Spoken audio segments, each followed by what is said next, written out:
Hello বন্ধুরা, তো আজকে গিয়েছিলাম ধোসা খাওয়ার জন্য। অনেক দিন থেকেই ভাবছিলাম ধোসা খেতে যাব ভাবছিলাম। তো আজকে ডিউটি থেকে ফেরার সময় চলেই গেলাম খাওয়ার জন্য। তো শুধু যে খেতে ইচ্ছে করছিল ব্যাপারটা তেমন নয়। আজকে অনেকটা দেরি হয়ে গেছিলো আর রুমেতে রান্না করার মতো কেউ ছিলই না। তো সেই জন্য চলেই গেলাম খেতে।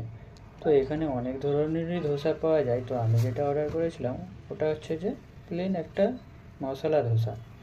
মশলা ধোসার অনেকগুলো ভাগ হয়, যেমন চিজি ফ্লেভার হয়, সুইটকর্ন ফ্লেভার হয়, এরকম অনেক ধরনের মশলা ধোসা হয়। তো আমি প্লেন মশলা ধোসাটা অর্ডার করেছিলাম। তো দাদাটা এইভাবে বানাচ্ছিল, দেখো খুব সুন্দর করে বানাচ্ছিল, উপর থেকে পেঁয়াজ কুচি দিয়ে ভালো করে বানিয়ে দিয়েছিল আমাকে। তো যেহেতু অনেক রাত হয়ে গেছিলো, তো সেই জন্য আমি দাদাটাকে বলেছিলাম যে পার্সেল করে দেওয়ার জন্য, কারণ রাত হয়ে গেছে, যদি আমি আবার খেয়ে বাড়ি ফিরতে যাই তাহলে আরও অনেক দেরি হয়ে যাবে।